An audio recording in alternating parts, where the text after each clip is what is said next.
Bab 183, Serangga Pemakan Dewa. Abis. Wajah cantik Jing Yan seketika pucat. Dalam keadaan seperti ini, bahkan kuat tingkat Xiandao kalau terjebak di sini pun pasti mati. Sama sekali tidak mungkin menahan serbuan seperti ini. Wajah Mu Bei juga mengeras. Gerombolan serangga ini benar-benar menakutkan.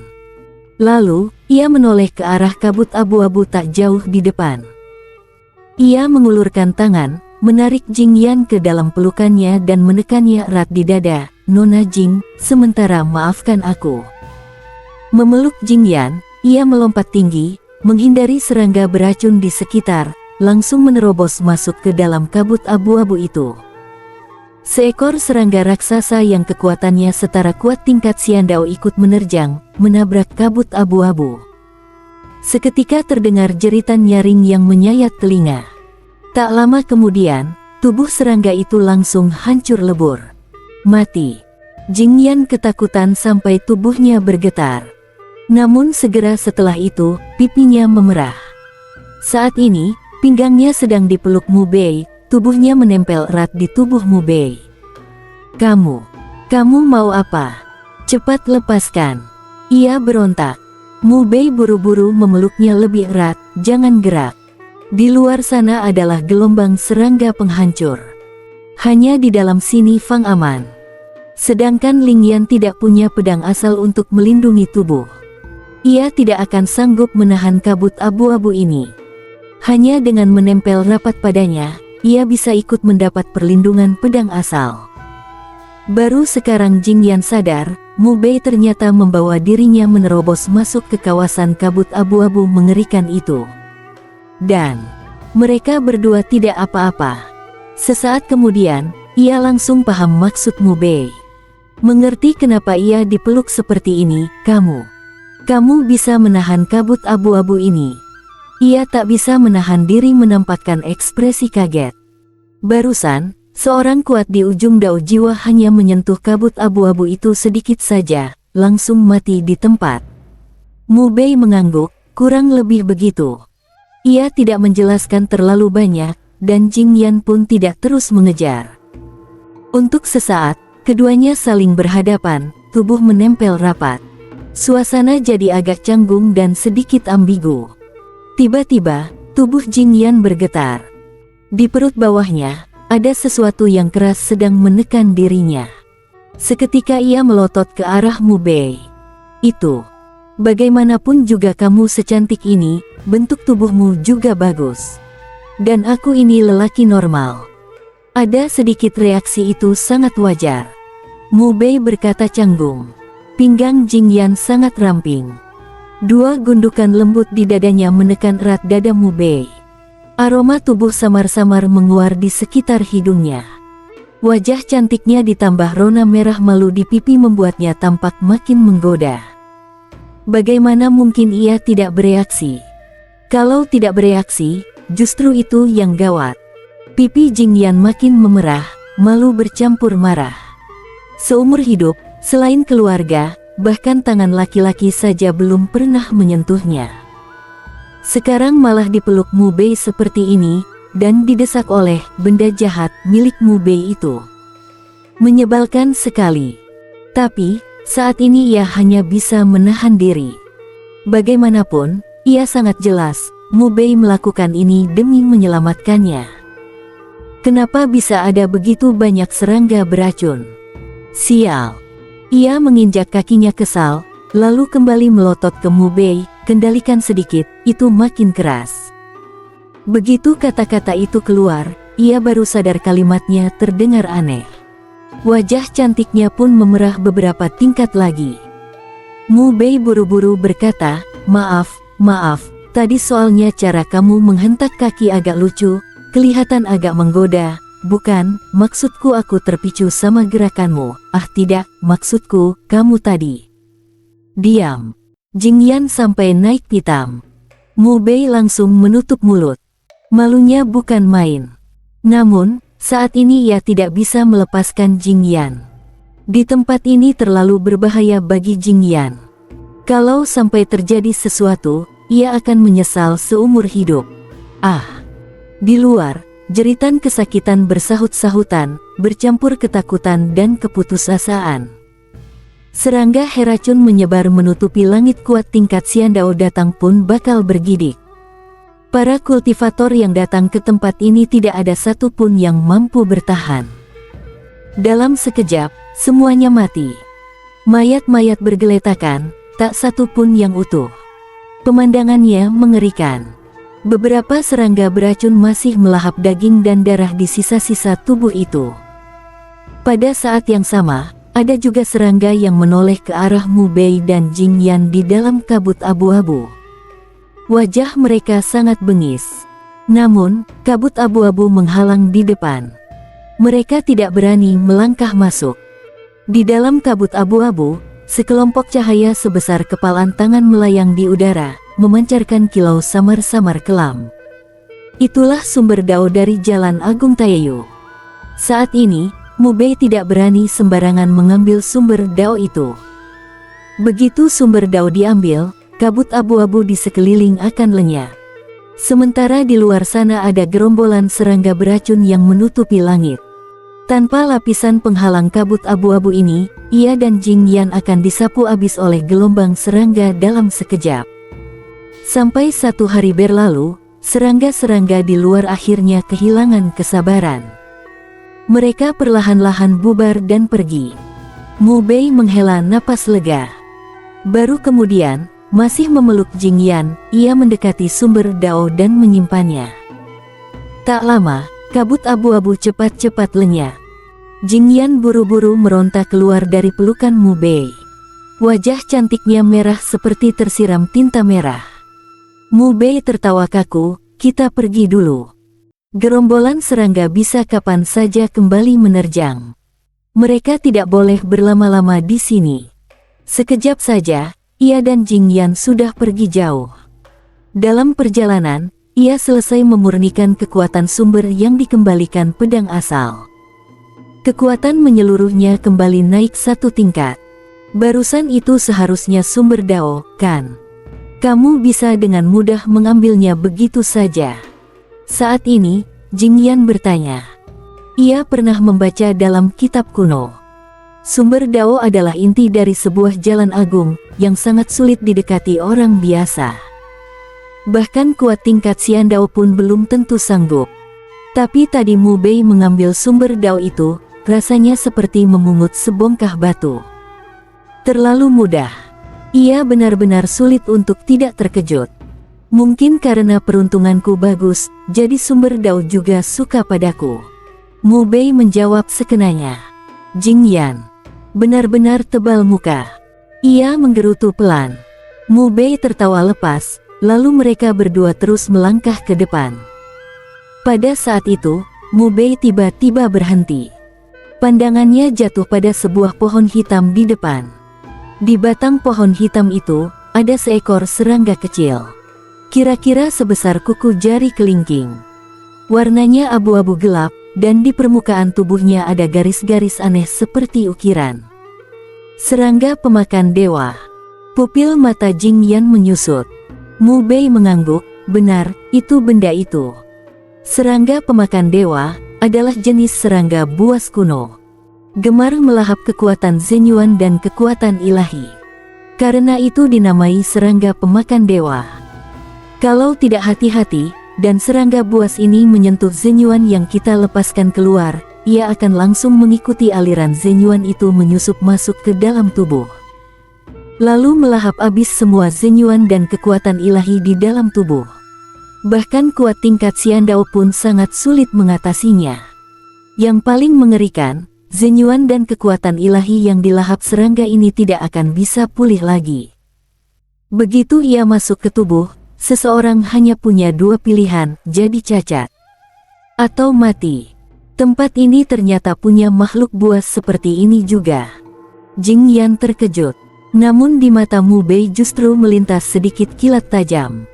Ia dengan hati-hati melangkah mendekati serangga pemakan dewa itu. Jing Yan buru-buru menariknya. Kamu mau apa? Menangkapnya untuk dipakai. Menangkap untuk dipakai. Kamu gila. Kalau sampai serangga itu menyusup ke tubuhmu, kamu tamat. Tenang saja.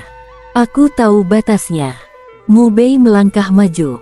Di telapak tangannya muncul pola naga. La dengan hati-hati menekan pola naga itu ke arah serangga pemakan dewa. Begitu pola naga mendekati serangga itu, segera ia membungkus serangga pemakan dewa dan membentuk lingkaran tertutup. Serangga pemakan dewa itu langsung mengamuk, menggempur lingkaran pola naga. Namun lingkaran itu sama sekali tidak terguncang. Perlahan-lahan serangga itu jadi jinak, diam saja di dalam lingkaran pola naga tanpa bergerak. Serangga buas seperti ini memang bisa melahap zenyuan dan kekuatan ilahi. Tapi beberapa teknik dan ilmu dewa khusus sepenuhnya sanggup menekannya. Lingkaran pola naga yang ia gunakan adalah salah satunya. Jingyan melangkah mendekat, wajahnya penuh heran, seni naga memang luar biasa. Bisa menekan makhluk ini juga. Mu Bei tersenyum tipis, lalu dengan hati-hati memasukkan serangga pemakan dewa itu ke dalam cincin penyimpanannya. Ini adalah pembunuh pamungkas. Kalau ditembakkan diam-diam saat lawan lengah, kuat tingkat Xiandao pun bisa celaka. Ayo, kita pulang. Ia memanggil Jingyan. Bab 184, mau sekalian dimakan selagi hangat. 2 hari kemudian, Mu Bei dan Jingyan kembali ke Akademi Tonggu. Begitu kembali ke kamarnya, Mu Bei mulai merapikan hasil rampasan dari perjalanan ke jurang kegelapan kali ini.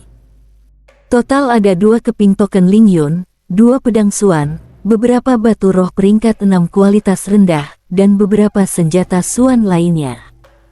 Untuk barang-barang lain seperti buah pencuci sumsum, sumber Dao Taiyu, dan serangga pemakan dewa, nilainya bahkan jauh lebih mengerikan. Secara keseluruhan, perjalanan ke jurang kegelapan kali ini benar-benar panen besar. Ia terdiam sejenak, lalu mengeluarkan semua sisa batu roh yang didapat selama periode ini, kemudian mulai berkultivasi dengan sungguh-sungguh. Sekarang ia berada di tahap pemurnian limpa. Kultivasi di tahap ini adalah memurnikan limpa dengan zenyuan. Dalam sekejap, 2 hari pun berlalu. Batu roh yang tersisa di dalam cincin penyimpanannya semuanya telah ia rafinasi habis. Kultivasinya juga naik sedikit. Jarak ke tahap tengah pemurnian limpa sudah tidak jauh lagi. Ia merenung sebentar, lalu bangkit dan berjalan menuju Gua Lingyun.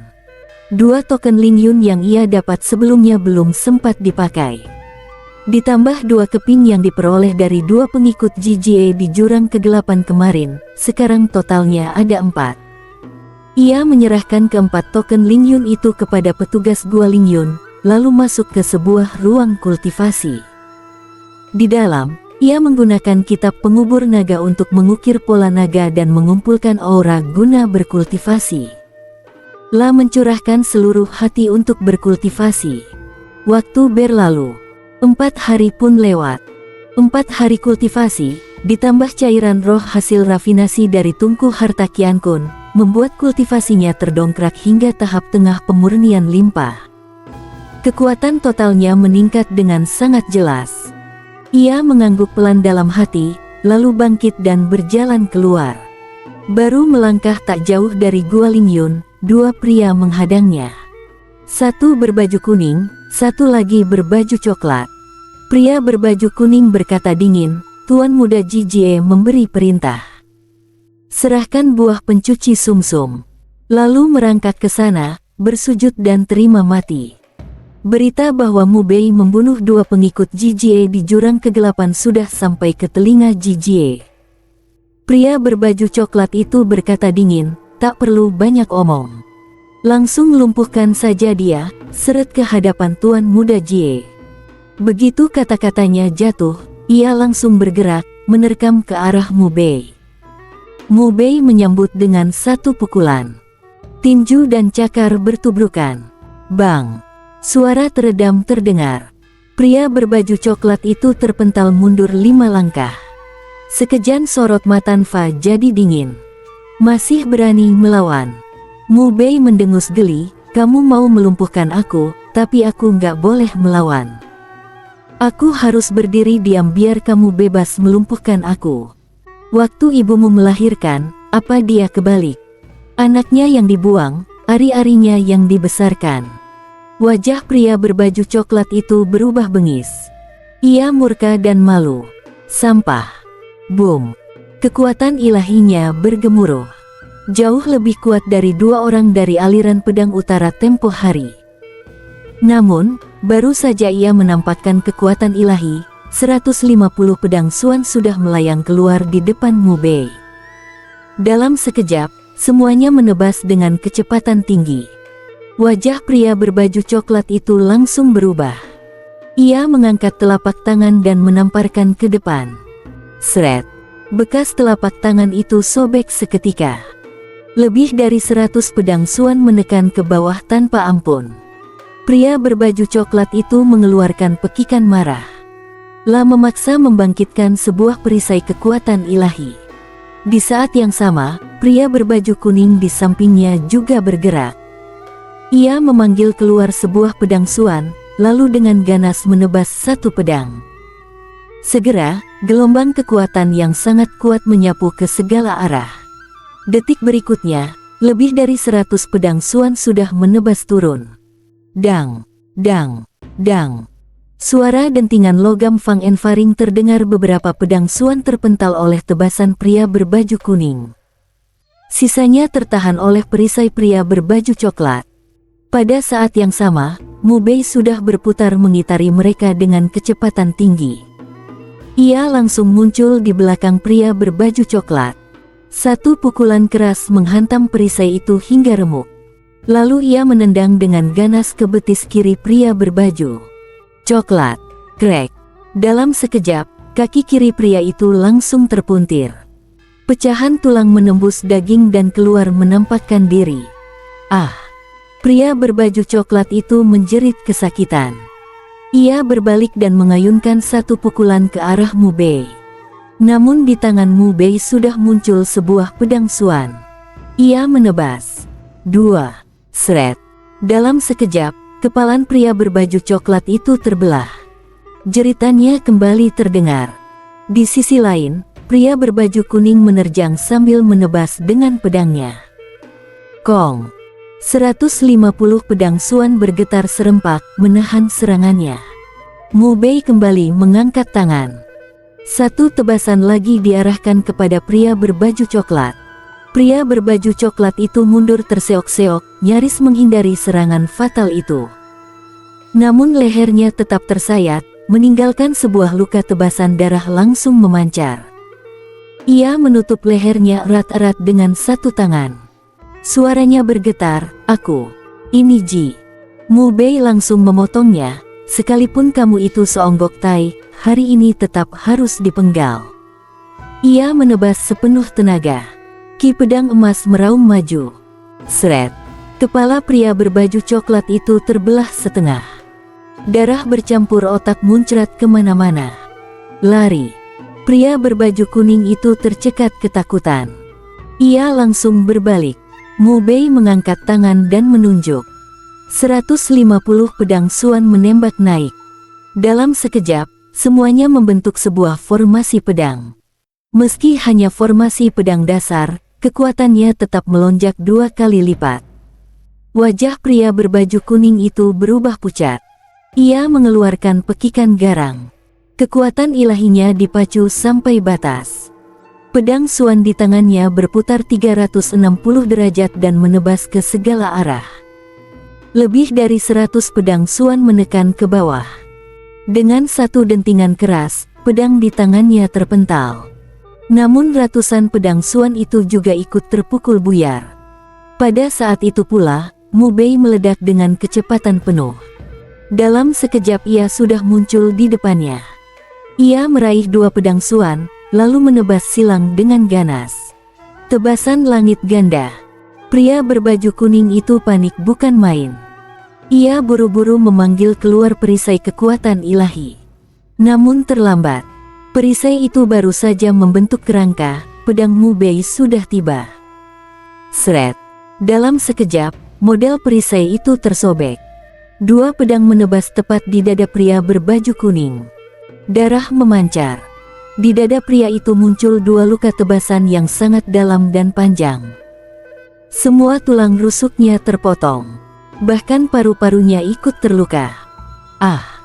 Pria berbaju kuning terlempar sejauh lebih dari 10 sang oleh sisa daya tebasan itu. Mu Bei kembali mengangkat tangan dan menunjuk. Lebih dari 100 pedang Xuan bergetar, lalu seketika menebas ke arah sana. Pria berbaju kuning itu berteriak ketakutan, "Mu, aku membawa perintah Tuan Muda Jijie untuk memanggilmu ke sana. Kamu tahu kalau kamu ini?" Mu Bei langsung memotongnya, "Panggil apaan? Panggil ibumu sana." Ia kembali menunjuk. Lebih dari 100 pedang Xuan memancarkan cahaya keemasan yang menyilaukan. Seperti hujan pedang kecil yang menekan turun, dalam sekejap mencincang tubuh pria itu menjadi kepingan. Di sekitar situ, para murid yang menyaksikan semua ini serentak menghirup napas dingin. Dua ahli tingkat jalur jiwa dari Akademi Dalam yang bekerja sama, ternyata dibunuh Mu Bei dalam waktu singkat. Ini terlalu kuat. Ada yang tak tahan sampai menelan ludah. Mu Bei Tetan berwajah datarlah mengambil pedang Xuan milik pria berbaju kuning, lalu melepaskan cincin penyimpanan dari tangan kedua mayat itu. Setelah itu ia berbalik dan pergi. Tak lama kemudian, ia tiba di halaman dan mengeluarkan beberapa batang obat roh. Mulai menyelaraskan kembali kultivasi yang dimilikinya saat ini. Sesudah itu, ia menekuni pemahaman tentang kekuatan pedang. Jalan utamanya adalah jalan pedang. Fokus utamanya tetap harus diletakkan pada pedang. Ia harus secepatnya memahami kekuatan pedang. Begitu ia memahami kekuatan pedang, kekuatannya pasti akan melonjak drastis. Waktu berlalu. Dalam sekejap, 5 hari pun lewat. 5 hari ini, selain makan dan beristirahat, seluruh waktunya ia gunakan untuk memahami kekuatan pedang. Pelan-pelan, ia merasa gerakan pedangnya menjadi semakin lancar dan tajam. Ia kian dekat dengan kekuatan pedang. Sebentar lagi, ia bergumam dalam hati. Di saat itu juga, sebuah bentakan terdengar dari luar halaman, "Mu Bei, keluar." Mu Bei membuka pintu kamar dan melangkah keluar. Di luar halaman berdiri 3 pria. Di depan adalah seorang pemuda berjubah hitam, kedua tangannya berkelok di belakang punggung. Begitu melihat Mu Bei, pemuda berjubah hitam itu berkata dingin, "Jadi kamu yang merampas buah pencuci sumsum milikku, dan berani 2 kali membunuh orang-orangku. Nyalimu lumayan besar juga." Mu Bei langsung paham. Pemuda berjubah hitam ini pasti Jijie. "Buah pencuci sumsum milikmu." Mu Bei menatap Jijie seolah sedang melihat orang idiot. Ia menyeringai, "Kamu ini apa merasa semua tai yang aku keluarkan juga milikmu? Pas banget, aku baru saja buang 2 gumpal di jamban. Mau kamu, dimakan selagi masih hangat." Bersambung.